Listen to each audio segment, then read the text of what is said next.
fans, welcome back to Room 237 as I continue my marathon of Italian horror and Giallo films. And I've got one hell of a Giallo review for you today. This is one I got sort of towards the beginning of my collecting for this marathon. So I've been sitting on it for a while, and I finally got to it, and I am so glad I did. Such a good movie. It's another one by Sergio Martino, who, with each review of his I do, I give the guy more and more praise, and I can't praise him enough. But he's done 8 Giallo films. This is the 4th that I'm reviewing. Yeah, this is the 4th that I'm reviewing. I have one more to do, so I only have 3 left after this, or after that one. And this was actually his first Giallo. It is 1971's The Strange Vice of Mrs. Wardh. And yes, this is the Severin Blu-ray release, which, oddly enough, it says it was limited to either 5,000 or 3,000 copies. But it doesn't say what number it is, which I'm fine with. I just thought it'd be kind of cool to know. But this release also comes with the score soundtrack, which is excellent because this is a great, great score, which was actually done by Nora Orlandi.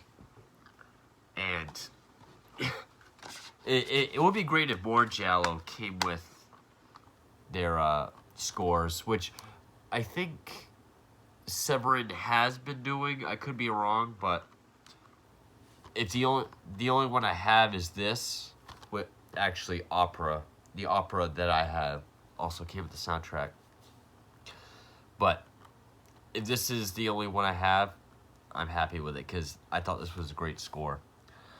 I believe it says uncut on Blu-ray for the first time ever in America. I know it had kind of a weird release history between Shameless and its Blu-rays, but this is a top-notch release. I mean, even though I'm not big on picture quality and audio, this movie looks fantastic. Now, as I've said before, this was Martino's first Giallo film, but it started a trend or a sort of tradition almost of the Giallo that would follow for the next few. I mean, his brother Luciano Martino was producer. For the female lead, it was the iconic Giallo goddess Edwidge Fenech. As the male lead and love interest, George Hilton. And a villainous role by a very frequent villainous Italian actor, Ivan Rassimov. So, pretty much got the cast for All Colors in the Dark and Your Vice is a Locked Room and Only I Had the Key. And those 3 Giallo alone would probably make up most of my top 10, including Torso, which has a very different cast. But Torso might still be my favorite Giallo. But between Vice, Your Vice is a Locked Room, and All Colors in the Dark, I might like this more than All Colors in the Dark, but Locked Room, I really don't know which one I like more. As a whole movie, maybe I like Locked Room more, but this had a third act that just did not stop. Of course, the thing with Giallo is the twist. It's how the build-up and how well the twist is pulled off. The very first twist would have been perfectly fine, and it would have been a good ending, but they just keep coming with the twists, and each one just builds the movie up even more. And it just kept going, and I was just like, where's this going to end? it really grabbed me. A great third act. All the performances are great. It is similar to like All Colors of the Dark, where it is sort of a Polanski. It might not be influenced by a direct Polanski work, like say All Colors was influenced by Rosemary's Baby, but it does deal with themes of paranoia for different reasons. You know, haunting or stalking, in this case stalking, from the past, leading to the mental deterioration of the female lead. And Fennec does a great job. I might still say All Colors is my favorite performance of hers, but she still knocks it out of the park with this one. George Hilton is great. Ivan Rasimov, I mean, yeah, in Eaten Alive, he played a Jim Jones type character. And even though he normally has dark hair, it's almost bleached or blonde in this one. But even though it's more blonde, he looks a lot like Richard Ramirez, the Night Stalker, in this film. Even more so than when he has his dark hair. But this movie is also very stylish. I mean, not to keep comparing it to All Colors of the Dark, but I would say it's as stylish, but in a much different way. Like, All Colors was stylish in a very eccentric, erratic, psychedelic sense. This is definitely more moody, atmospheric, erotic, just definitely more solemn kind of style, especially in the flashback and dream sequences, which the flashbacks done in slow motion, they almost have like a Lars von Trier kind of feel to them. I don't know if it's because in the first one it's raining, and then in the second one we get glass shattering that kind of looks like snow because it's fake glass. But it made me think of the opening to Lars von Trier's Antichrist. But it doesn't feel self-indulgent or anything. Like the slow-mo with Orlandi's beautiful score. It just, like, the rainfall or the glass falling, really just, the way it's stylized, beautiful direction and filmmaking. Now, the story is, one more thing before I get into the story. The score, it's like a very soft, mellow, almost Cannibal Holocaust-y type score. But as the movie progresses, or at least I noticed it more towards the end, it seems to get this more anxious, paranoid kind of beat behind it. Almost to match what's going on. Like, the sound over the score kind of sounded like driving with a flat tire at a high speed, like just, and you know, it really kind of made this feel of violation or anxiety that really went well with the score. And when that score is put towards whether it's the actual erotic scenes or the flashbacks or the violence, it opens it up so much, and it makes what you're looking at either very beautiful, very sad, very, you know, maybe the violence is more disturbing. It's not a disturbing movie, but with the score, certain sequences. But these, and also the reason why Wardh has an H at the end is because there was a woman named with the last name Wardh who just prior to filming sued, I don't know if it was the studio or,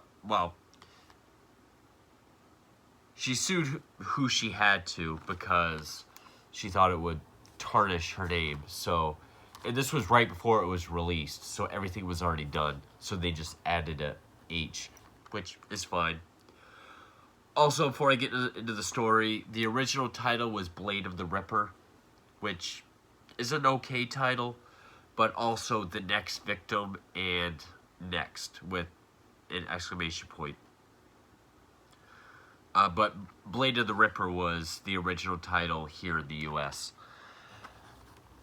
I think even though there are Gialli with titles like Blade of the Ripper, I like more unique titles like this. Like, I think Strange Vice of Mrs. Wardh is a much better title.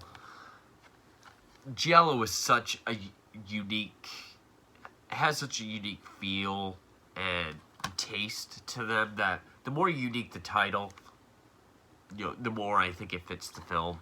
Whereas Blade of the Ripper or The Next Victim, it seems kind of generic. But the title, or the story is, Fennec plays this woman named Julie Wardh, who is the wife of a diplomat who doesn't really pay attention to her, both emotionally, sexually, or otherwise. And she is haunted by her past, where her abusive ex-boyfriend, John, played by Rasimov, would brutally, beat and abuse her. And that's where we get the flashbacks, where the first one is slow motion, driving around in the car, in the rain, car stops, she runs out, he chases after her, he starts beating her, rips her clothes off, but then it seemed like he's gonna rape her, but then she embraces him. The second time is like we see him break a bottle as she's laying there nude, and we see the glass shower over her in slow motion. And then he gets on top of her, and at first she doesn't want it, but then she embraces him again. Only now, with him on top of her, the glass is cutting them both up, and so it shows that, pain might be part of it, but it is mentioned at least twice that she has hemophilia, a blood fetish. It does repel but excite her at the same time. So she has sadomasochistic tendencies. All the while, there is a serial killer going around called, I believe he's just called the Ripper, who's going around killing women with a straight razor, which is one of my favorite Giallo weapons. I mean, we see a woman get slit in the shower, and as time goes on, she becomes more and more paranoid that John is not only stalking her, but also the Ripper himself. She even gets threatening blackmail phone calls and notes seemingly from John, which one note says, essentially, your vice is a locked room and only I have the key. There's more words to it, but essentially, your vice is a locked room and only I had the key was taken for the title of his next Giallo. And her friend Carol is able to convince her, go meet this blackmailing guy. I'm sure it's John. Or, I'm sure it's John, so don't go. I'll go in your place. So she goes, and we get this great sequence when she's in this forested area, and she's chased and slashed by the killer. All the while, she has an affair with this guy named George, played by George Hilton, who at first she's kind of apprehensive of, but then she fully embraces him. And the sex scenes in this, I would not say are sleazy. I mean, they're highly sexual, but I would say they're sleazy. Just the way they're filmed and the score that's put over it, I would say it's definitely more erotic. I don't know if I would say this is an erotic Giallo, like, say, Lamberto Bava's Delirium. but it's definitely more erotic than sleazy. The first time they make love, we get the idea that John is watching them through the window. And so eventually, George convinces Julie to sort of take a holiday with him in Spain to get away from, one, her unhappy marriage, but also, the thought of John and the killer. And that's when all hell breaks loose. And the twists do not stop coming. It's a wonderfully paced film. It's definitely a good build-up. That's Carol there. It's not really a body count Giallo, but the story is so solid and the performances are so great. And the atmosphere and the stylization of the filmmaking is wonderful. There's even a dream sequence where John comes to her, and the way it's shot with him, like, slapping her in her sleep, it has, like, these weird angles, like the dream sequences in All Colors of the Dark. Just, Martino really knows how to stylize either flashbacks or dreams or kills. But, so, I'm gonna get into spoilers, but this is a top-notch Giallo. I mean, I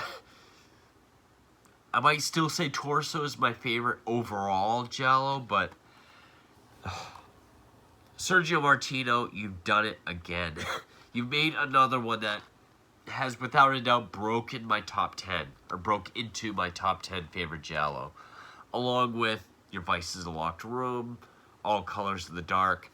I'm pretty sure I like this more than All Colors of the Dark, but Locked Room, I'm not quite sure.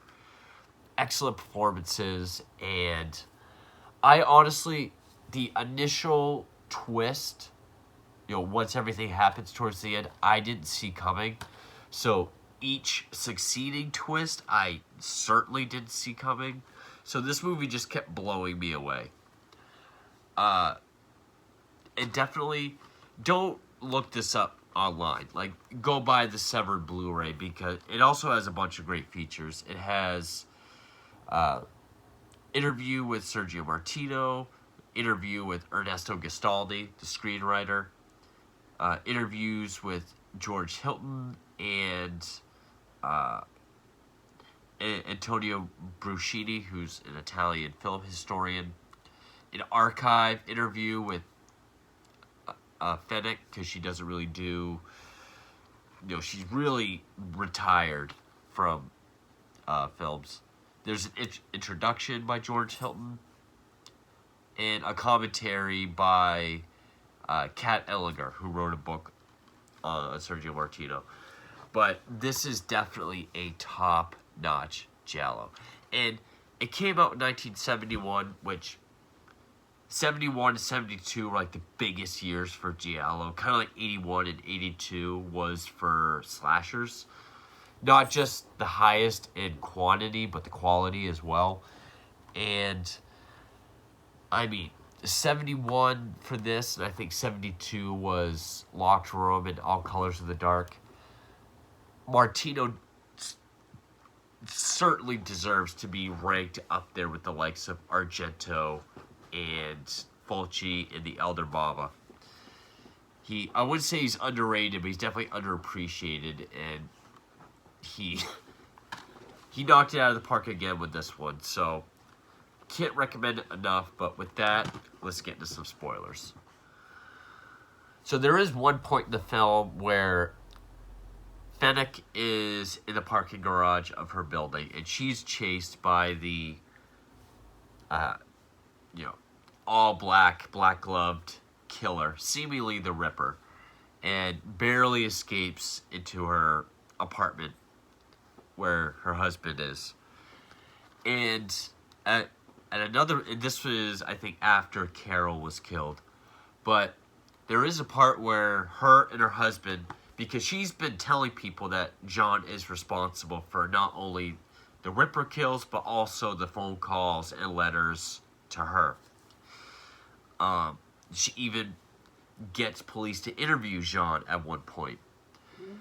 So finally, her and her husband Neil, I think, go to where he lives or where they can find him, and it appears that he has committed suicide in his bathtub.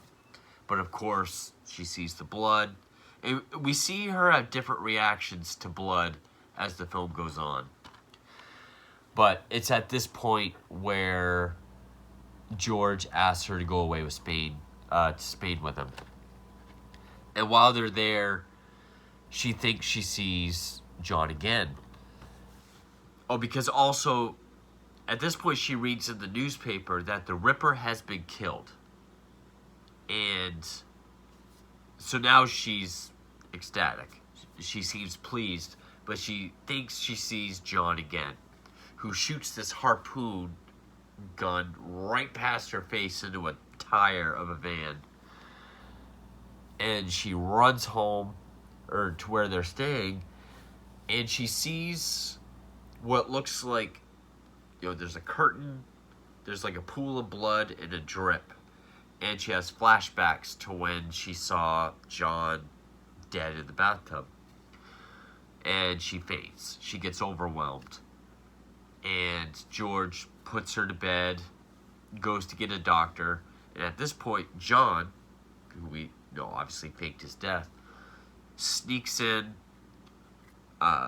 chloroforms her, puts her in the kitchen, undoes the gas, tapes the window shut, but puts her prints all over the tape. I thought this was really smart too. Puts an ice cube under the door latch in the kitchen so that he can close it, and when it melts, it will self-lock. So George and the doctor then get there. They're able to find her in the kitchen where, staged to look like suicide by carbon monoxide. The doctor's trying to give her CPR. Then in the next scene, we see George and Neil talking to the police commissioner. She died and is ruled suicide. And Neil, the husband, blames George because they're having an affair. If she wasn't with him, she'd still be alive. And then we see a meeting between George and John out in the desert. And this is when we get the first twist. And that was that John had hired, it's kind of convoluted because there's one twist after another. There's a lot of people hiring it. But, I'm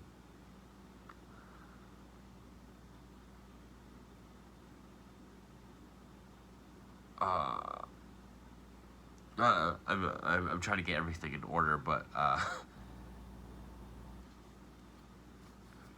George hired John to kill Julie and make it look like a suicide because he has an alibi because he was looking for a doctor. So while George is asking for the money, even though now he's under an assumed identity because he faked his death, George shoots him. So we think, okay, he's going to get away with his money. That's the end of the movie. But then Neil gets into George's car, and we see them have a meeting where they're all in cahoots with each other, essentially. They conspired to murder Carol and Julie because if Julie dies, Neil gets a huge insurance settlement, and Carol was actually the cousin of George, and with her out of the picture, he's the sole the sole beneficiary of his uncle's fortune. So Neil killed Carol dressed as the Ripper, but then the Ripper was killed by one of his victims. So then that's when they had to improvise, and George had to hire John and you know, they had to change everything up. So they're driving down the road and seemingly victorious, talking about how their alibis are airtight. But then they drive past a woman standing there. So at this point, I'm like, okay, there's another twist. I didn't see this coming either. And the camera doesn't really draw attention to the person standing by the road. We just kind of see her in the front window, and they drive past her. And the camera's in the back seat. And, also, I wanted to mention that a lot of the scenes, like with Julie, like when she's having her, when she finally breaks, because like when she wakes up, I should have mentioned this before. We find out that the curtain with the blood on the floor, after George put her to bed, she sees shoes, and she grabs something, starts hitting the curtain, and we hear metal. When she opens it up, it's just a leaky radiator with rusty water, and there were shoes there. But as she's kind of going crazy, the camera's doing all this crazy shit. Again, great stylization by Martino. But anyway, so the camera's in the back seat, and we're seeing Neil and George turn around saying, I swear to God, like Neil saying, that was Julie. I swear. It was not a resemblance. And so then I thought, okay, what if it ends here? And now, what if some weird message, he's going to be haunted by the visions of Julie. Like, she might come back. Just like she feared John might come back for her at the beginning of the film. But George drives in reverse all the way to check. And we see, and I like how just as the woman starts to reveal who she is by turning her head, it's like these increments of time where zoom in to Neil, zoom into George, see their expression. It is Julie. She is still alive. And that's when they yell, we've been tricked. Cops are right behind her, chasing them. They get in a chase. They're dodging the oncoming police. They go off the road, flip, ass over nose into the stream. And that's when the commissioner tells Julie, the murder of Carol, even though it was done with a razor, the way it was done did not match the Ripper. It seemed very different. So they reopened her case and the Ripper case and suspected, that the suicides and just the close proximity of all the victims seemed kind of suspicious. And then with her suicide. And so the doctor was able to revive Julie, but they told George and Neil it was a suicide to trick them, to get them to meet and kind of come out with that they were conspirators in the entire thing. And that's when she's finally consoled by the only trustworthy person in the film, the doctor.